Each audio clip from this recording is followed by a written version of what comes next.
ખેડૂતોને સાબરકાંઠા, અરવલ્લી અને બનાસકાંઠાના બટાકાની કોન્ટ્રાક્ટ ફાર્મિંગ કરતા ખેડૂતોની વડાલીમાં એક બેઠક યોજાઈ, જેમાં બટાકાના બિયારણની ગુણવત્તા, એની ઉત્પાદન અને ચૂકવણી મુદ્દે ચર્ચા કોન્ટ્રાક્ટર કંપનીઓ સમક્ષ રજૂઆત કરવામાં આવી। છેલ્લા ઘણા સમયથી ખેડૂતોનો આક્ષેપ છે કે ખાનગી કંપનીઓ કે જેમના દ્વારા આપવામાં આવતું બિયારણ નબળું છે। ખેડૂતો કહે છે કે આવી નબળી ગુણવત્તાના કારણે લાખો રૂપિયાનું નુકસાન થઈ રહ્યું છે અને ઉપરથી ફરિયાદ કરીને એમને બ્લેકલિસ્ટ કરવામાં આવે છે। આ સાથે જ એમને ઉત્પાદન બાદ કેટલાય પ્રકારની કંપનીઓ દ્વારા કપાત આપવામાં આવતી હોય છે, જેના કારણે ખેડૂતોને આર્થિક નુકસાનીનો સામનો કરવો પડતો હોય છે। એટલે બિયારણથી લઈ પાક તૈયાર થાય ત્યાં સુધીની જે તમામ સમસ્યાઓ છે, એ સમસ્યાને લઈને ખેડૂતો દ્વારા રજૂઆત કરવામાં આવી હતી। વધુમાં ખેડૂતોએ ખેતરમાંથી બટાકાનું સ્ટોરેજ સુધી પહોંચ્યા બાદ લાંબા સમય પછી પૈસા ચૂકવવામાં આવતા હોય છે। આ વાતને લઈને પણ રજૂઆત કરવામાં આવી કે પૈસા થોડા ઝડપથી ચૂકવે, આ માંગ કરવામાં આવી છે બેઠકમાં। હવે એક તરફ કેટલાય વિસ્તારોમાં કોન્ટ્રાક્ટ ફાર્મિંગના કારણે ખેડૂતોને ફાયદો થાય છે, તો બીજી તરફ ઘણી કંપનીઓએ શરૂઆતમાં મીઠા સારા વચનો આપી એગ્રીમેન્ટ કરાવ્યા બાદ છેતરપિંડી કરી હોવાનું પણ કેટલાક કિસ્સાઓ બહાર આવ્યા છે। આથી ખેડૂતોમાં વિશ્વાસનો એક સવાલ ઉભો થયો છે। એ સવાલની સાથે મહામંથનનો આ બીજો મુદ્દો કરવો છે કે કોન્ટ્રાક્ટ ફાર્મિંગના ખેડૂતો કંપનીઓ સામે વિરોધ કેમ કરી રહ્યા છે, એમની શું માંગ છે, એમની શું રજૂઆત છે, બટાકાના કોન્ટ્રાક્ટ ફાર્મિંગ કરતા ખેડૂતોના પ્રશ્નો શું છે અને ખાનગી કંપનીઓ ખેડૂતોને પરેશાન કરતી હોવાની ફરિયાદો આખરે કેમ ઉઠી છે। નબળું બિયારણ પધરાવતી કંપનીઓનો તોડ શું છે અને એ પણ સવાલ કે પાક નુકસાનમાં વળતર આપવાની કંપનીઓને ફરજ કોણ પાડશે। અહીંયા મધ્યસ્થી કરવાની વાત પણ ખેડૂતો દ્વારા કરવામાં આવી છે। આ તમામ સવાલોના જવાબ મેળવવાનો પ્રયત્ન કરીશું મહામંથનના બીજા મુદ્દામાં।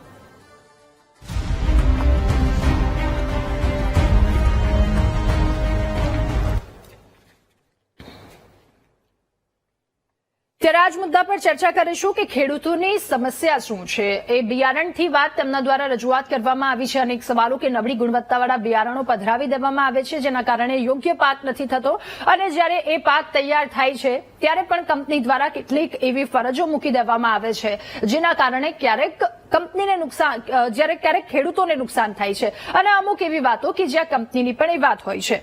શું છે આ તમામ મુદ્દો, ખેડૂતોની શું રજૂઆત છે, સામા પક્ષથી શું રજૂઆત કરવામાં આવી રહી છે, તમામ સવાલોના જવાબ મેળવીશું। મહામંથનના બીજા મુદ્દામાં આપણી સાથે ગેસ્ટ પેનલમાં નેતા ભાજપ સંજીવભાઈ પંચોલી જોડાયા છે, નેતા કોંગ્રેસ ચિમનભાઈ વિંજોડા આપણી સાથે જોડાયા છે, ખેડૂત અગ્રણી ભરતસિંહ ઝાલા આપણી સાથે છે, ખેડૂત છે સાબરકાંઠા વિસ્તારના અંકિતભાઈ પટેલ આપણી સાથે છે અને contract farming manager Dinaji Sankhala આપણી સાથે જોડાયા છે। આપ સૌનું ખૂબ સ્વાગત છે મહામંથનમાં। શરૂઆત અંકિતભાઈ આપનાથી કરીશું। ખેડૂતોની સમસ્યા શું છે, કઈ કઈ વાતને લઈને રજૂઆત કરવામાં આવી છે અને રજૂઆત બાદ શું કહેવામાં આવ્યું, આપને જ્યારે ખેતરમાં પાક વાવો છો ત્યારથી લઈ અને જ્યારે પાક ઉગી જાય છે, એ પાક તૈયાર થઈ જાય છે ત્યાં સુધીની એ શું સમસ્યાઓ છે જેના કારણે રજૂઆત અને આ મીટિંગ કરવાની ફરજ પડી। બેન, ખૂબ ખૂબ આભાર કે આપ ખેડૂત પ્રતિનિધિ તરીકે મારો અવાજ આજે હજારો કિસાનો સુધી પહોંચશે। જી, આજે હું એ કહેવા માંગીશ કે ઉત્તર Gujarat potato contract farming association દ્વારા સાબરકાંઠાના વડાલી ખાતે ખૂબ મોટી સંખ્યામાં 2000 થી 2500 ખેડૂતોનું આજે મિલન યોજાયું હતું, જેની અંદર અનેકવિધ પ્રશ્નોનું આજે વાચા આપવા માટે અમે સૌ ખેડૂતો પ્રયત્નશીલ થયા હતા। આજે સૌથી મોટો પ્રશ્ન હોય છે કે સૌથી મોંઘામાં મોંઘી ખેતી એટલે બટાકું હોય છે। આજે હું શરૂઆતથી વાત કરું બેન, તો બટાકાનો ખર્ચ 1 વીઘાનો બિયારણનો 25 થી 27,000 રૂપિયા હોય છે, પાયાનું ખાતર 5,000 થી 6,000 રૂપિયાનું ખાતર હોય છે, વાવણીનો ખર્ચ 1200 રૂપિયા હોય છે, એમ હાર્વેસ્ટિંગ, દવાનો સ્પ્રે, ગ્રેડિંગ એ લગભગ 45,000 થી 50,000 રૂપિયાનો 1 વીઘાનો ખર્ચ એ કરતો હોય છે। ત્યારે ખેડૂતોને ખૂબ મોટી આશા સાથે આ બટાકું વાવવા માટે એ તત્પર હોય અને જ્યારે એની અંદર સૌથી મોટો પ્રશ્ન આવતો હોય છે કે જો હલકી ગુણવત્તા વાળું બિયારણ એમને આપવામાં આવે તો આખું વર્ષ એમનું ફેલ જાય છે। જો જર્મિનેશન નો પ્રોબ્લેમ આવે એની અંદર 100% ઉગાત ના થાય તો પણ ખૂબ મોટા પ્રમાણમાં એ ખોટ જતી હોય છે। ત્યારબાદ એની અંદર વાયરસના પ્રોબ્લેમો આવતા હોય છે, કુંજરાના પ્રોબ્લેમો આવતા। જો સારું ગુણવત્તા વાળું બિયારણ ન આપવામાં આવે તો એ આર્થિક દેવાદાર બનતો હોય છે ખેડૂત। એટલા માટે આ એક અવાજ ઉઠાવવામાં આવ્યો કે ખરેખર કંપનીએ આ વિશે ખૂબ ગુણવત્તાયુક્ત બિયારણ પૂરું પાડે અને ખેડૂતોને ખૂબ આશા સાથે આ વાત આજે રજૂ કરવામાં આવી. અંકિતભાઈ, આપને એ સંગઠન દ્વારા. પૂછવું છે કે આટલા સમયથી કેટલી વાર હલકી ગુણવત્તાવાળું બિયારણ આપ સુધી પહોંચ્યું છે અને એને લઈને કંપની સમક્ષ કોઈ રજૂઆત કરવામાં આવી કે આવું બિયારણ આવી રહ્યું છે, તો કંપનીએ શું પગલાં લીધા છે? બેન, હું શરૂઆતથી વાત કરું તો 2007 થી આ કોન્ટ્રાક્ટ ફાર્મિંગ પદ્ધતિથી બટાકાનું ફાર્મિંગ કરતા ખેડૂતો આપણા ગુજરાતની અંદર છે. તો શરૂઆતની અંદર તો ભાવતાલ 80 રૂપિયાથી શરૂઆત થઈ હતી 20 કિલોથી, પરંતુ ધીમે ધીમે 130 રૂપિયા થયા અને 180 રૂપિયા 2022 સુધી 180 થયા અને આ છેલ્લા 4 વર્ષમાં આ એસોસિએશન દ્વારા ઉત્તર ગુજરાત પોટેટો ફાર્મિંગ એસોસિએશન દ્વારા ખેડૂતો પ્રતિનિધિઓ 7 જિલ્લાઓની અંદર સક્રિય છે. એના અંદર છેલ્લા 4 વર્ષમાં 100 રૂપિયાનો વધારો કરી ખેડૂતોના હિતની વાત કરી છે. ત્યારે આપણે કહેવામાં આવે કે ગુણવત્તાયુક્ત બિયારણ પૂરું પાડે એની ચોકસાઈ પૂર્વક એનું નિરાકરણ થાય છે કોર કમિટી દ્વારા. અને વેન્ડર પદ્ધતિ જે છે એને વેન્ડરોને પણ આમ વચ્ચે રાખવામાં આવે છે કે તમે આ બિયારણ એમની ગુણવત્તાયુક્ત છે કે નહીં તેનું પણ ખૂબ ધ્યાનપૂર્વક ચકાસણી કરવામાં આવે છે. ઓકે અંકિતભાઈ. દિનાજીભાઈ, હવે આપની પાસેથી એ જાણવું છે, ખેડૂતોની આ રજૂઆત છે, આજે મોટી સંખ્યામાં ખેડૂતો ઉપસ્થિત થયા હતા, એમની વાત કે બિયારણ હલકી ગુણવત્તાવાળું આપવામાં આવે છે કંપનીઓ દ્વારા કે જેના કારણે ખેડૂતોને આ સમસ્યાનો સામનો કરવો પડે છે. હવે એમાં વાત કે સમયની સાથે સાથે ખાતર મોંઘું થાય છે, લેબરના તમામ ખર્ચો મોંઘા થાય છે અને જે ભાવ વધારો આવવો જોઈએ તો એ ભાવ વધારાને લઈને પણ એમનો સવાલ છે. તો આ મુદ્દા પર એમની રજૂઆત અને કંપની શું માને છે? નમસ્કાર મેડમ, હું દિનાજી સાંકલા. છેલ્લા 13 વર્ષથી હું કોન્ટ્રાક્ટ ફાર્મિંગ કંપનીમાં કામ કરું છું. મેં સાબરકાંઠા અને બનાસકાંઠા બંને જિલ્લાઓમાં કામ કર્યું છે. કંપનીઓની વાત કરું તો કંપનીઓ જે કોન્ટ્રાક્ટ ફાર્મિંગ કરે છે મેડમ, અવાજ આવે છે? જી જી, આપનો અવાજ આવી રહ્યો છે, આપ જણાવો. જી મેડમ, તો જે કંપનીનું બેઝ છે મેડમ, ક્યારે કંપનીઓ બધી જ કંપનીઓ જે કોન્ટ્રાક્ટ ફાર્મિંગ કરાવી રહી છે તો ક્યારે નથી ઈચ્છતી કે ખેડૂતને ખરાબ સીડ આપવામાં આવે કે ખરાબ ખેડૂતની સાથે વર્તન કરવામાં આવે. પણ મેં લોકો વસાત ક્યારે 1% ક્યાંક પ્રોબ્લેમ આવે તો કંપનીઓ ખેડૂતોની વાતો સાંભળતા પણ હોય છે અને સુખદ સોલ્યુશન પણ લાવતા હોય છે. પણ 1% ક્યાંક ખેડૂત નાખુશ થયો હોય ને આવી રજૂઆતો કરી હોય તો આ તકલીફ આવે છે. બાકી હું છેલ્લા 13 વર્ષથી જે કંપનીઓમાં કામ કરું, 3-4 કંપનીનો અનુભવ પણ છે. મને બનાસકાંઠા સાબરકાંઠા બંને જિલ્લાનો અનુભવ છે. તો જ્યાં સુધી ખેડૂતો માટે કંપનીઓ જે કોન્ટ્રાક્ટ ફાર્મિંગ કરીને કામ કરી રહી છે એ સૌથી બેસ્ટ કરી રહી છે. હું પણ એક ખેડૂતનો દીકરો છું, કંપનીમાં કામ કરું છું, છતાં પણ હું કંપનીના એમ્પ્લોય તરીકે કંપનીનું જ પોઝિટિવ કોઈ એવું નહીં, પણ એક ખેડૂતના દીકરા તરીકે બોલું તો કંપનીઓ ક્યારેય ખેડૂતોનો અહિત ઈચ્છતી નથી અને ખેડૂતો માટે સારું કામ જ કરે છે.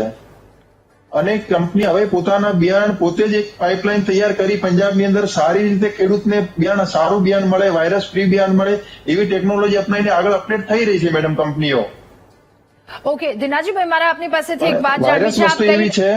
આપ કહી રહ્યા છો કે 1% જેટલા ખેડૂતો આમાં પરેશાન થઈ રહ્યા છે, તો આજે 1500 થી 2000 જેટલા આટલી મોટી સંખ્યામાં ખેડૂતો જયારે એકઠા થાય છે, એમની આ વાત, એમની રજૂઆત, એક તરફ ખર્ચ સતત વધી રહ્યો છે અને બીજી તરફ ભાવ વધારાને લઈને, બિયારણને લઈને, તો 1% ખેડૂતો પરેશાન થતા હોય તો આ બધા ખેડૂતો એક સાથે, એટલે બધાની સમસ્યા છે તો કંઈક મોટી જ વાત હશે ને?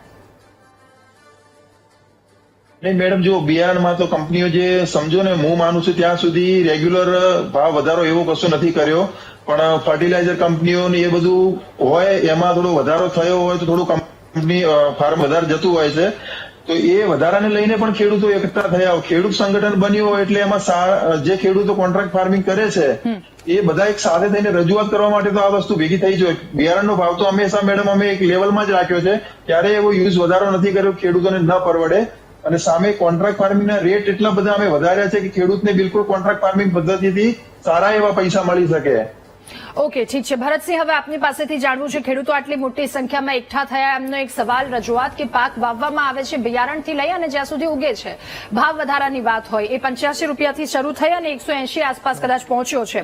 તો આમાં એમની સવાલો છે, એમના અલગ અલગ રજૂઆતો છે કે કંપની દ્વારા આ રીતે આ વસ્તુ કરવામાં આવે છે, એમાં થોડી બાંધછોડ કરવામાં આવી. ખેડૂત અગ્રણી તરીકે આપ શું કહેશો? ખેડૂત અગ્રણી તરીકે મારું સરકાર, કંપનીના માલિકો અને ખેડૂતો સાથે મળીને ચોખ્ખા કરાર કરવા જોઈએ નૈતિક મૂલ્યો સાથે, કે દર વર્ષે આપણે 20%થી વધારે મહેનતાણું, ડીઝલ, ઓઇલ એન્જિન અને મજૂરી ખર્ચ કરતા દર વર્ષે ખેતીના ઉત્પાદન ખર્ચમાં 20 થી 25% વધારો થાય છે. તો એ પ્રમાણે જ્યારે બટાટાનું ઉત્પાદન જ્યારે થાય છે ત્યારે જે કોન્ટ્રાક્ટ ફાર્મિંગ વાળા જે બટાટાના ભાવ આપવાના હોય છે આપતા નથી. બીજી વસ્તુ કે બટાટા ખેતરમાંથી કોથળો ભરી જાય ત્યારે 2 કિલો કાપી લે, જ્યારે ગોડાઉનમાં જાય તો ત્યારે ઘટ આપે. ખાસ વસ્તુ મારે હમણાં ફોન કર્યો હતો કે પૈસામાં ખૂબ જ લાલિયાવાડી કરે છે. ખેડૂતોના ખાતામાં પૈસા આવે નહીં, 2 મહિને આવે, 5 મહિને. બધી કંપનીઓ નહીં હોય પણ ઘણી કંપનીઓમાં ડીસાના અને સાબરકાંઠાના ખેડૂતોના આજે ડિબેટની મારી ચર્ચા આવી કે સમયસર પૈસા આપતા નથી, ઘટ કાપે છે. અને જ્યારે બિયારણ બટાકાની એક જ સિઝન હોય, પહેલી સિઝનમાં 50,000 રૂપિયાનો વીઘે ખર્ચો કરે અને એનો જો ફેલ જાય તો પછી 50,000 રૂપિયા ખેડૂત લાવે ક્યાંથી? તો જે રીતે આપણે વાત હતી કે વાવણીથી કાપણી સુધી જે નુકસાન થાય એ નુકસાનીનું પૂરું વળતર આજે જે કોન્ટ્રાક્ટ ફાર્મિંગ કંપનીએ વીમો લેવો જોઈએ અને ખેડૂતોને પૂરું વળતર આપવું જોઈએ. આ માટે જવાબદાર રાજ્ય સરકારે પણ થવું પડે જેથી કરીને બેલેન્સ રહે. પણ દુઃખની વાત છે આ દેશમાં કે રાજ્ય સરકારની જવાબદારી છે છતાં પ્રધાનમંત્રી ફસલ વીમા યોજનાનો જે કોન્ટ્રાક્ટ હતા, ગુજરાતની 6 કંપનીઓ અને દેશની 18 કંપનીઓ 20,000 કરોડનો બૂચ મારી ગઈ. નો સરકારને પૈસા પાછા આપ્યા, ના ખેડૂતોને વળતર આપ્યું. ગુજરાત હાઈકોર્ટના ઓર્ડરના આજે એની જે મુદત 3 અઠવાડિયે હતી એ પણ પૂરી થઈ ગઈ. એટલે કહેવાનો મતલબ નબળું બિયારણ જે પધરાવે એના ઉપર દેશદ્રોહનો કેસ કરવો જોઈએ. કારણ કે રચેલું રચાયેલું કોઈ પણ મંડળ જે દેશને નુકસાન કરે, ખેડૂતને નુકસાન કરે એવા ઉપર રાજદ્રોહનો કેસ કરવો પડે, એને આજીવન કેદની સજા કરવી પડે અને એની જેટલી પણ પ્રોપર્ટી હોય એ પ્રોપર્ટી જપ્ત કરી અને ખેડૂતોને પર વીઘે જે 50,000 રૂપિયાનો ખર્ચો થયો છે એ પૂરતું નથી. ટોટલ જેટલું ઉત્પાદન નફો થતો હોય એટલું વળતર વીઘે 2 થી 2.5 લાખ રૂપિયા એ કંપનીની જવાબદારી હોવી જોઈએ. એવો કાયદો બનાવવો જોઈએ. સ્વામિનાથન કમિશનની ભલામણ મુજબ C2+ વત્તા 50% બટાટાના ભાવ કંપની આપવા જોઈએ, એવા કરાર કરવા જોઈએ. હવે કરાર કરે છે ત્યારે ખેડૂતોને ખબર હોતી નથી. હથેળીમાં ચાંદ કંપનીઓ બતાવે છે. સરકારની અને કંપનીઓની અને અમુક આગેવાનોની ભીડી ભગતને કારણે આ દેશનો ખેડૂતને ખેતી એટલે ખોટનો ધંધો થઈ ગયો છે. બટાટા વાવો તો ખોટ, ડુંગળી વાવો તો ખોટ, ઘઉં વાવો તો ખોટ, જીરું વાવો તો ખોટ.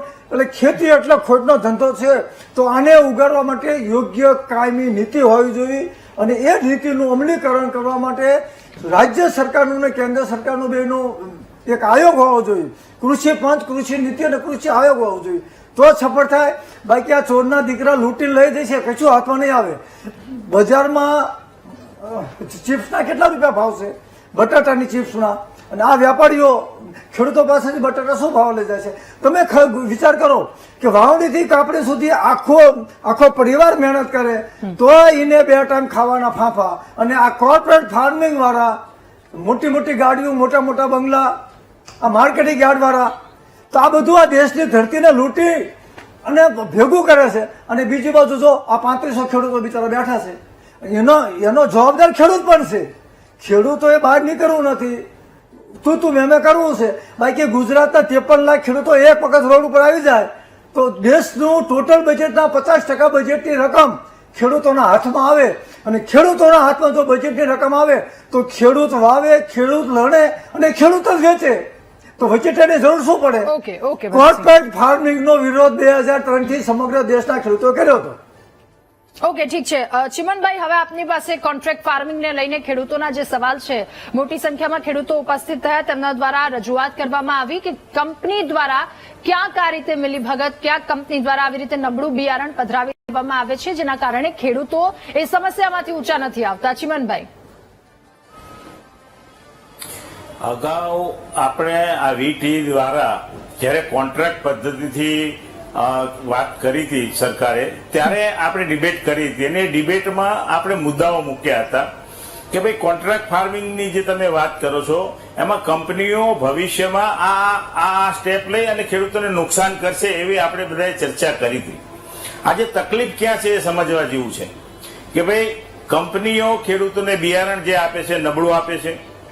એ આપ્યા પછી જ્યારે એમણે માલ પાછો લેવાનો હોય છે, ધારો કે બટાટા, તો એનું ગ્રેડિંગ એ લોકો કરે છે કે A ગ્રેડ ને B ગ્રેડ ને C ગ્રેડ એમ કરીને સારા બટાટા હોવા છતાંય ઘણીવાર આ કંપનીઓ એ બટાટાને B ગ્રેડમાં ગણાવીને C ગ્રેડમાં ગણાવી અને કરતા નથી. ત્રીજી વસ્તુ કે ભાઈ બિયારણ જે આપે છે હલકી પ્રકારનું આપે છે. ખેડૂતોની મેં વાત સાંભળી અને અગાઉની મિટિંગ એ લોકોએ ઇકબાલગઢ, અમીરગઢના ઇકબાલગઢ ખાતે 20 તારીખે કરી હતી. ત્યારે પણ એ વાત થઈ હતી કે ભાઈ જયારે એમને રજૂઆત કરવા કંપનીમાં જઈએ છે ત્યારે એમ કહે છે કે ભાઈ વાતાવરણને લીધે આ થયું કે તમારી દવાના લીધે આ થયું. એટલે બહાના કંપનીઓ બતાવે છે અને કંપનીઓ બહાના બતાવીને ખેડૂતોને ઓછું વળતર આપે છે અથવા જે અગાઉ નક્કી થયું છે એ પ્રમાણે આપતા નથી. એના લીધે આજે ખેડૂતોએ કેમ બે વાર ઇકબાલગઢમાં મિટિંગ કરવી પડી, વડાલી ખાતે કેમ મિટિંગ કરવી પડી કે ભાઈ ખેડૂતોના હિતની જે રક્ષા છે એ થતી નથી. અગાઉ સરકારે કહ્યું હતું કે ભાઈ કોન્ટ્રાક્ટ પદ્ધતિથી તમે ખેતી કરો, કોન્ટ્રાક્ટથી કરો, તો સરકારનો આમાં શું રોલ? મારો સવાલ આજે એ છે કે ભાઈ સરકાર આમાં શું રોલ કરી રહી છે? શું સરકાર કંપનીઓને દબાવીને ખેડૂતોને વધુ નાણાં આપવા માટે કે વધારે પૈસા આપવા માટેની વ્યવસ્થા કોઈ છે એમની પાસે? અથવા તો એમની પાસે એવી કોઈ ટેકનિકલ વ્યવસ્થા છે કે જેના લીધે કંપનીઓને કહી શકે કે ભાઈ તમારે આમ જ કરવું પડશે? કશું જ નથી એવું. ખાલી ખેડૂત બિચારો કંપની સાથે જે કોન્ટ્રાક્ટ કરે એના બેઝ ઉપર જ કંપની પોતાની મનમાની કરી રહી છે. અગાઉ પણ આપણે આ ભયસ્થાનો રજૂ કર્યા હતા કે ભાઈ કોન્ટ્રાક્ટ કર્યા પછી કંપનીઓ ખેડૂતોને પૂરતું વળતર નહીં આપે તો સરકારે આમાં શું રોલ કરવો જોઈએ? એવો કોઈ રોલ જ નથી. કોઈ એવી એજન્સી જ નથી કે જે વચ્ચે રહીને ખેડૂતને અથવા તો સરકારને ક્યાંક માની લો કે ખેડૂતને કહેવા જેવું હોય તો એ અથવા તો કંપનીને કહેવા જેવું કોણ કરશે? આ કશું જ નહીં. ભગવાન ભરોસે, રામ ભરોસે ચાલી રહ્યું છે. એટલે ખેડૂતો આજે જે હાલાકી ભોગવી રહ્યા છે એ ગાવે સરકારે વિચાર્યા વગર કોન્ટ્રાક્ટ પદ્ધતિને જે મંજૂરી આપી એ અને એની પાછળ શું પરિબળો ભવિષ્યમાં કામ કરશે, ખેડૂતોને શું મુશ્કેલી પડશે એવું વિચાર્યા વગર સીધું તમે કરો બસ. પણ અમારી જવાબદારી કશું નહીં. એટલે આજના દિવસે જે ખેડૂતોની પરિસ્થિતિ છે, આજે જયારે અત્યારે પાક વરસાદનું પણ જયારે વધારે જોર હોય ને આવી બધી તકલીફો હોય ત્યારે એમના પણ ઉત્પાદન ઓછું થાય અથવા તો માલ તણાઈ જાય એનો પણ વિચાર કર્યા વગર સરકારે આમાં ખરેખર હું તો એમ કહું છું કે સરકારે બહાર આવી અને કંપનીઓને કહેવું જોઈએ કે ભાઈ તમે તો નફો મોટો લઈ શકશો પણ ખેડૂતો છે એને ખાલી એને જે ખર્ચ કર્યો છે એટલા પડતું તો મળવું જોઈએ ને. અને એની પર થોડો ઘણો નફો નહીં મળે તો ખેડૂત શાના માટે આ કરે? એટલે આજના દિવસે મારું તો સરકારને પણ વિનંતી છે, ભાજપના પ્રવક્તાને પણ વિનંતી છે કે ભાઈ વચ્ચે રહીને આ જે કંપનીઓ દાદાગીરી કરી રહી છે એને દબાવીને ખેડૂતોને સાચો ન્યાય આપો. ઓકે અંકિતભાઈ આપ જણાવો. સંજુભાઈ આપની પાસે આવું છું. હું ચિમનભાઈની વાત સાથે બિલકુલ સહમત નથી. આ ખેડૂતોનો પ્રશ્ન કંપનીઓ વિરુદ્ધ હતો, નહીં કે સરકાર વિરુદ્ધ. એટલા માટે અમે શક્તિ પ્રદર્શન આજે યોજ્યું હતું કે કંપનીઓને ખ્યાલ આવે કે ખેડૂત આલમ ક્યારે પણ એમના પ્રતિનિધિઓ સાથે બેઠક કર્યા બાદ જ એમની જોડે ડીલ કરશે. આ જે કહેવામાં આવ્યું છે આજે ચિમનભાઈ દ્વારા એ બિલકુલ વાત પાયા વિહોણી છે ને અત્યારે હાલ કોન્ટ્રાક્ટ ફાર્મિંગ પદ્ધતિથી ખૂબ ખેડૂત સદ્ધર બન્યો છે. માર્કેટ સિક્યુરિટી થયું છે, આગની વધઘટથી એમને સિક્યુરિટી મળી છે. આજનો આ વર્ષનો તમને દાખલો આપું કે 13 રૂપિયા 13.5 રૂપિયાની ખરીદી છે પર કિલો. અત્યારે હાલ માર્કેટની અંદર કંપનીઓ 6 થી 7 રૂપિયામાં વેચે છે. તો એટલા માટે ખેડૂતને સિક્યુરિટી ખૂબ જરૂરી છે. ભાવતાલની સીડ સિક્યુરિટી જરૂરી છે, પેમેન્ટ સિક્યુરિટી બરોબર છે. કોન્ટ્રાક્ટ ફાર્મિંગ પદ્ધતિ આશીર્વાદ રૂપ છે. ખેડૂતોને આ વાતમાં ક્યારે તમે બાંધી નહીં શકો. ઓકે ઠીક છે. અત્યારે જે કંપનીઓ વિરુદ્ધ વાત કરો એ બિલકુલ પાયા વિહોણી છે. એક મિનિટ. ઓકે ચિમનભાઈ, ઓકે જણાવો. એક મિનિટ. હા, અંકિતભાઈનું એમ કેવું હોય કે ભાઈ બધું બરોબર જ છે, સારું છે, તો ભાઈ તમારે આંદોલન કરવાની કે ભેગા થઈ અને આ કે કંપની સાથે પેલું કરવાની ક્યાં જરૂર પડી? કેમ જરૂર પડી ભાઈ? તમે એમ કહો છો કે બધું ઓકે છે, બધું બરોબર ચાલી રહ્યું છે, તો પછી તમારે ભેગા થવાની બે વાર ઇકબાલગઢ અને વડાલી કેમ જરૂર પડી? તમે બે જરૂર એટલા માટે મોઢાની વાત પડી કરી કે રહ્યા છો, સરકાર આની અંકિતભાઈ. અંદર મધ્યસ્થતા તમે કરાવે. એક બાજુ ઓકે, કંપનીઓના વખાણ કરો ચીમનભાઈ, છો, કોન્ટ્રાક્ટ પદ્ધતિ સારી છે ચીમનભાઈ એવું સાંભળી કહો છો, લઈએ. તો ઓકે. પછી તમારે ભેગા થઈને વિરોધ કેમ કરવો પડે કોન્ટ્રાક્ટ છે? પદ્ધતિ સામે વિરોધ નથી. તો હું અંકિતભાઈ એ જ કહી રહ્યો છું કે વચ્ચે સાંભળો, તમારા પ્રશ્નો છે એનું સોલ્યુશન કંપની સાથે તમે સીધા કરી શકતા હોય તો પછી ક્યાં જરૂરત છે? તો પછી તમારે કિસાના માટે આંદોલન કરવાની જરૂર પડે કે ભેગા થવાની જરૂર પડે? ઓકે, ઠીક છે. અંકિતભાઈ પાસે જઈશું, આ વાતનો જવાબ મેળવીશું. થોડી ટેકનિકલ પ્રોબ્લેમ લાગી રહી છે. સંજીવભાઈ, હવે આપની પાસે ખેડૂતો મોટી સંખ્યામાં એકઠા થયા, તેમની રજૂઆત કે ક્યાંક નબળી ગુણવત્તાવાળું જે બિયારણ પધરાવી દેવામાં આવે છે કંપનીની, ક્યાંક કોઈક જગ્યાએ મનમાની કરવામાં આવી રહી છે, તો એ મનમાનીથી ખેડૂતોને બચાવવા માટે સરકાર મધ્યસ્થી કરે, સારી રીતે ખેડૂતોનો આ એક ઉદ્દેશ્ય છે, તો એને લઈને શું પગલાં લેવામાં આવશે? જી રાધાબેન, એકચ્યુઅલી તો મેં બધા જ મહાનુભાવોની વાત સાંભળી છે જી. અને માન્ય ભરતભાઈ ઝાલાએ જે મુદ્દાસર ખેડૂતના અગ્રણી તરીકે વાત કરી છે, અંકિતભાઈએ પણ વાત કરી છે, એટલે હું એક એવા તારણ પર છું કે આ જે પણ કઈ કોન્ટ્રાક્ટ પદ્ધતિ કરવામાં આવે છે, હવે પહેલા માત્ર વિદેશી કંપનીઓ હતી, હવે આપણી હિન્દુસ્તાનની કંપનીઓ પણ, એટલે ભારતીય કંપનીઓ પણ બટાકા ખૂબ મોટા, એટલે વેફર્સ ખૂબ મોટી સંખ્યામાં બનાવે છે, તો એમના પણ કોન્ટ્રાક્ટ હોય છે. એટલે એવું નથી કે માત્ર જે કંપનીઓને આપણે ઓળખતા નથી. અને ખેડૂત અગ્રણી બંને જે છે, અંકિતભાઈ અને ભરતભાઈ, એમની વાત સાથે હું થોડીક વાત ફાર્મિંગ કોન્ટ્રાક્ટર જે છે દીનાજીભાઈ, એમની વાતને પણ હું સમર્થન આપું છું. હું પહેલા તો એ કહીશ કે ભાઈ, કંપની જો એ પ્રોડક્ટ ખરીદવાની હોય તો કંપની શા માટે ખરાબ બિયારણ આપે? સૌથી પહેલી વાત, કંપનીનો એવો આશય ન હોય, પરંતુ ક્યારેક વાયરસ આવી જાય, જેમ દિનાજીભાઈએ કહ્યું કે વાયરસ આવી જાય તો બિયારણમાં પ્રોબ્લેમ થાય.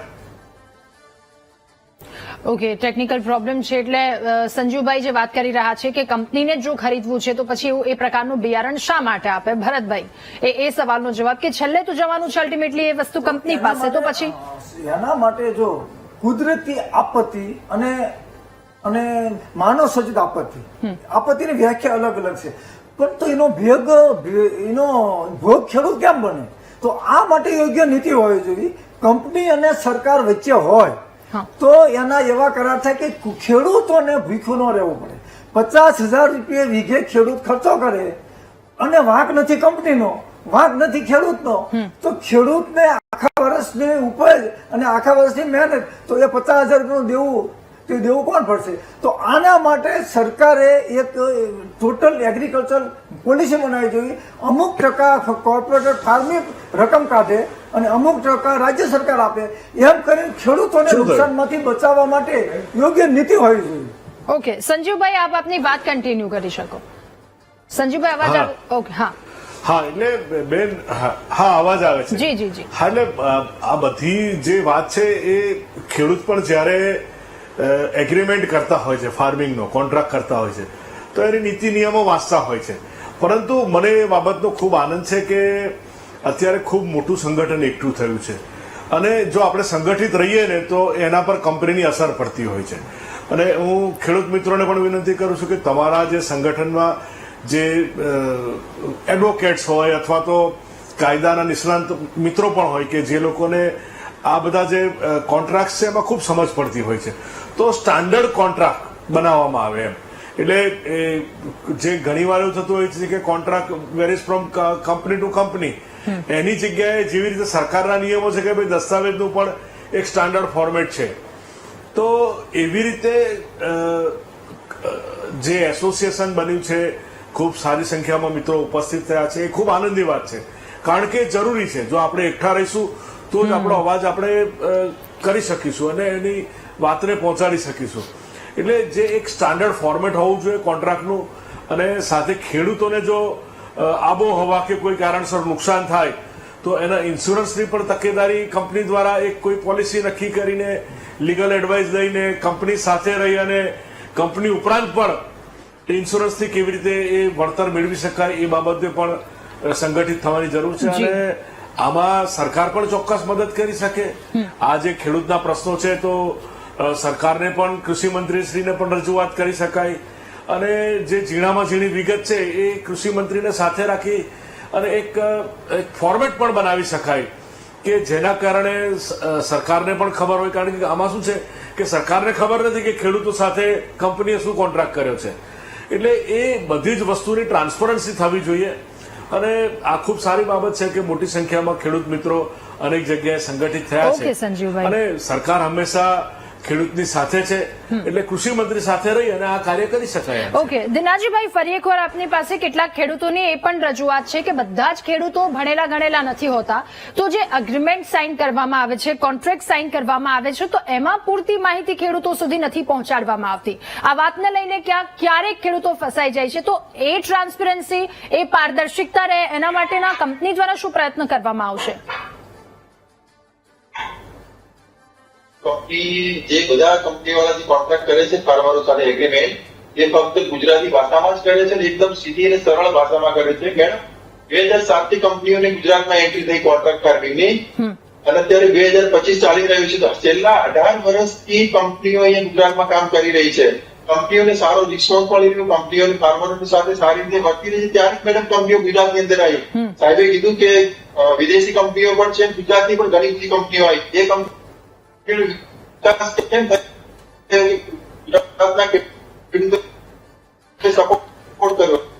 ઓકે, ઠીક છે, થોડી ટેકનિકલ પ્રોબ્લેમ લાગી રહી છે. દિનાજીભાઈ, ફરી એકવાર આપની પાસે આવીશું, બ્રેકનો સમય થયો છે. અંકિતભાઈ, આપની પાસેથી એ વાત પણ જાણવી છે કે સરળ ભાષામાં જે કોન્ટ્રાક્ટની વાત કરવામાં આવી રહી છે એનો જવાબ શું છે? તો હાલ ખેડૂતોની આ સમસ્યા છે અને સમસ્યામાં મધ્યસ્થી સૌ કોઈ ખેડૂતો ઈચ્છી રહ્યા છે સરકારની કે એક મધ્યસ્થી કરવામાં આવે અને ઉપર કંટ્રોલ લાવવામાં આવે સરકાર દ્વારા મૃતોના મુદ્દાની, કે જે આ ખેડૂતો છે કોન્ટ્રાક્ટ ફાર્મિંગના નામે હવે કંપનીની હિસાબે કેમ છે, શું સવાલો છે, ચર્ચા આગળ વધારીશું. અંકિતભાઈ, આપની પાસે હવે એક સવાલનો જવાબ એ પણ જાણવો છે કે જેટલા કોન્ટ્રાક્ટ કરવામાં આવે છે દર વખતે સિઝન સાથે સાથે, તો એ શું સરળ ભાષામાં હોય છે? શું આમાં કોઈ ખેડૂતો ક્યાંય મૂંઝાય છે, ખેડૂતોને મુશ્કેલીનો સામનો કરવો પડે છે કારણ કે જટિલ ભાષા હોય? શું એ કોઈ પણ પ્રકારની વાત છે, સમસ્યા છે, કે પછી સરળ ભાષામાં એક કોન્ટ્રાક્ટ હોય જે બધા જ ખેડૂતોને ખબર પડી જાય? અને બીજો સવાલ એ પણ કે આ વાતને લઈને આપની જે સમસ્યા છે, કૃષિ વિભાગમાં શું રજૂઆત કરવામાં આવી છે અને ત્યાંથી શું રિસ્પોન્સ મળ્યો છે? અંકિતભાઈ. બેન, પહેલા તો વાત કરી દઉં કે કોન્ટ્રાક્ટ છે એ ગુજરાતી ભાષામાં હોય છે તથા અમુક કંપનીઓ દ્વારા ઓનલાઈન કોન્ટ્રાક્ટ એની મોબાઈલની અંદર બતાવવામાં આવે છે અને ઓનલાઈન સહી લેવામાં આવે છે. આ રીતના કોન્ટ્રાક્ટ પદ્ધતિ, પરંતુ ખેડૂતોની અવેરનેસ ન હોવાના કારણે ઘણી વખત એમને ખ્યાલ જ નથી હોતો કે ખરેખર આપણે તેના ઉપર સાઇન કરી છે કે શું કર્યું છે. આ પૂરો અભ્યાસ નથી કરતો. એ ખેડૂતોની પણ મોટા ભાગે બેદરકારી હોય છે. એટલા માટે ઘણા બધા પ્રશ્નો ઉદ્ભવતા હોય છે. ઓકે, એટલે અત્યારે હાલ જે ખેડૂતોમાં જે પ્રશ્નો છે કે ખરેખર બિયારણ ગુણવત્તા વાળું મળવું જોઈએ કે એને માલનો ભાવ જે છે એ કંપની જોડે દિવસે ને દિવસે દર વર્ષે એગ્રીમેન્ટ થવું જોઈએ, ભાવ વધારો થવો જોઈએ, એના ઉપર આ ખેડૂતોનું મિલન થયું હતું. ઓકે, અંકિતભાઈ, હવે સરકાર પાસેથી આપ શું ઈચ્છી રહ્યા છો? આપની માંગ શું છે? આમાં શું થવું જોઈએ? ખરેખર માંગ એવી છે કે ખેડૂતોનું જે પ્રતિનિધિ મંડળ છે, જે ઉત્તર ગુજરાતના લગભગ 7 થી 8 જિલ્લાઓના પ્રતિનિધિઓ આની અંદર સક્રિય છે. આજે જે વેડાલી ખાતે મીટિંગ થઈ એની અંદર બનાસકાંઠા, સાબરકાંઠા, ગાંધીનગર, મહેસાણા, પાટણ, મહીસાગર, અરવલ્લી આ બધા જ જિલ્લાઓના ખેડૂત પ્રતિનિધિઓ આજે આ મીટિંગની અંદર આવ્યા હતા. એમનું કહેવાનું એક જ થતું હતું કે જ્યાં સુધી કોર કમિટી, જ્યાં સુધી સંગઠનનો આદેશ ન આવે ત્યાં સુધી કોઈએ કોન્ટ્રાક્ટ ઉપર સાઇન કરવાની નથી. જ્યાં સુધી અહીંયાથી ખેડૂતોના પ્રતિનિધિઓ કહેવામાં આવે ત્યારબાદ જ આપણે ખેડૂતો કંપનીઓ પાસે આપણે માલ નોંધાવીશું કે અમે કેટલા વીઘા વાવેતર કરીશું, ત્યારબાદ જ એમની નોંધાવવાની શરૂઆત કરાવીશું. ઓકે, ઠીક છે. સંજીવભાઈ, હવે આપની પાસે આની વાત જાણવી છે કે જો ખેડૂતોની કોન્ટ્રાક્ટને લઈને અમુક સમસ્યા છે, હમણાં જ અંકિતભાઈએ કહ્યું કે ઓનલાઈન સાઇન કરાવી લેવામાં આવે છે, તો એવી કંપની એ પ્રકારના પ્રયાસ ન કરે એના માટે શું પગલાં લેવામાં આવશે? અને આ ખેડૂતોની જે માંગ છે, જેઓ એક સવાલ સમસ્યાની સાથે ભેગા થયા છે, તો એમાં શું પ્રયત્ન કરવામાં આવશે? સંજીવભાઈ. આ પ્રશ્ન ખેડૂત મિત્રોનો છે, પરંતુ હું આમાં જવાબ આપીશ. કારણ કે જે બધી ચર્ચા થઈ રહી છે એના જવાબો આપણને ચર્ચામાંથી જ મળે છે. જે રીતે ખેડૂત મિત્રો સંગઠિત થયા છે અને એમણે નિર્ણય લીધો છે કે ભાઈ કોઈ કોન્ટ્રાક્ટ પર સહી નહીં કરવી, એટલે મારી લાગણી પણ એવી છે કે ખેડૂત અગ્રણીઓ ઘણા ખૂબ હોશિયાર હોય છે, ભણેલા નથી હોતા પણ ગણેલા એટલું હોય છે કે જેમને ખૂબ સારું નોલેજ હોય છે. બીજી વાત એવી છે કે હવે દરેક ખેડૂત પુત્રના ઘરમાં કોઈક ને કોઈક ભણેલા લોકો તો હોય જ છે, વકીલ મિત્રો પણ હોય છે આપણી ફેમિલીમાં, તો એ બધાને ઇન્વોલ્વ કરી અને એક સ્ટાન્ડર્ડ ફોર્મેટ બનાવવામાં આવે અને કોઈ ઇલેક્ટ્રોનિક માધ્યમ દ્વારા નહીં, સીધું સાદું ગુજરાતીમાં સ્ટાન્ડર્ડ ફોર્મેટ બનાવવામાં આવે કે જેમાં દરેક વસ્તુની ક્લેરિટી હોય. એટલે એ કામ પ્રતિનિધિ મંડળ એટલે કે ખેડૂતના જે કારોબારી છે કે કોર કમિટી છે એ લોકોએ જ કરવું પડશે. એમણે કંપનીઓ સાથે રહી અને એક સ્ટાન્ડર્ડ ફોર્મેટ બનાવવું પડશે, દરેક કંપનીઓ સાથે એની એપ્રુવલ કરવી પડશે અને એક સ્ટાન્ડર્ડ ફોર્મેટ થકી આ કાર્યવાહી કરવી પડશે. જેમ કે ગુજરાતમાં રેરાનો કાયદો આવ્યો છે તો જે રીતે સ્ટાન્ડર્ડ ફોર્મેટ થયા છે, દસ્તાવેજના સ્ટાન્ડર્ડ ફોર્મેટ થયા છે, સોગંદનામાના સ્ટાન્ડર્ડ ફોર્મેટ થયા છે, બાનાખાતોના સ્ટાન્ડર્ડ ફોર્મેટ થયા છે, તો આ પણ એક આમાં it is varies from company to company, previously જેમ મેં કહ્યું, પરંતુ એક સ્ટાન્ડર્ડ ફોર્મેટ એસોસિએશન દ્વારા લાવવામાં આવે અને કંપનીની પણ સહમતિ હોય, કારણ કે બંને શું કહેવાય પ્લસ માઇનસ બંને લોકો જે તજજ્ઞો હોય એના દ્વારા કરવામાં આવશે. તો એક એવા ફોર્મેટ બનાવે કે જે બધાને માન્યતા હોય અને ખેડૂતને પ્રોબ્લેમ ના આવે, સાથે સાથે ખેડૂતના ઇન્સ્યોરન્સની પણ કાળજી એસોસિએશન દ્વારા લેવામાં આવે અને કંપનીને પણ એની ખૂબ સારી રીતે એની નોંધ મૂકવામાં આવે કોન્ટ્રાક્ટમાં. એટલે જે પ્રશ્નો છે કે ભાઈ બિયારણ નબળું આવ્યું છે તો એ કંપની તપાસ કરે અને તો એને જ્યારે ઉપજ છે તો એ ઉપજમાં એ રીતે એને વળતર આપવું જોઈએ. જ્યારે આટલો બધો, કારણ કે બિયારણ ભલે નબળું આવ્યું, ખર્ચો તો એકર દીઠ જે થવાનો છે એ જ થવાનો છે, તો એની ક્લોઝ પણ ઉમેરાવી જોઈએ. અને હું ચોક્કસ સમજુ છું કે ખેડૂત મિત્રો પણ ખૂબ તજજ્ઞ હોય છે અને કારણ કે એમને પડતા જે પ્રોબ્લેમ્સ છે એ ખૂબ સારી રીતે સમજે છે, જાણે છે. તો આ બધી જ બાબતોનો સમન્વય થાય અને જરૂર પડે તો સરકારશ્રીના કૃષિ મંત્રીને પણ મળી શકાય. માન્ય કૃષિ મંત્રી શ્રી પણ ખેડૂત મિત્ર છે, તો આ સાથે રહીને આખું એક સંગઠિત જે માળખું બન્યું છે એને હું અભિનંદન પણ પાઠવું છું. અને આવનારા દિવસોમાં કંપની પર પણ એનું દબાણ રહેશે, કારણ કે જયારે માળખું સંગઠિત હોય છે તો કંપની પર પણ દબાણ હોય છે. પણ ખેડૂત મિત્રોને પણ તમારા માધ્યમ દ્વારા વિનંતી કરું છું કે આ સંગઠનને પણ એ સહકાર આપે અને સાથે સાથે કોઈ પણ જગ્યાએ વાંચ્યા કે સમજ્યા વગર સહી ન કરવી. ઓકે, ઠીક છે ભરતભાઈ, ખૂબ જ ટૂંકમાં આપની અંતિમ પ્રતિક્રિયા મુદ્દે. ઓકે, આપની પાસે આવું અંકિતભાઈ. જી અંકિતભાઈ. હા, ખૂબ સરસ વાત કરી. અત્યારે કોર કમિટી દ્વારા એક રજૂઆત ખાસ કરવામાં આવે છે દરેક કંપનીમાં કે બિયારણનો બગાડ નીકળે તો એને 7 દિવસની અંદર ક્રેડિટ નોટ આપવામાં આવે. એ વેન્ડર હોય કે કંપનીનો જવાબદાર પ્રતિનિધિ હોય, કામગીરી કરવાની રહેશે.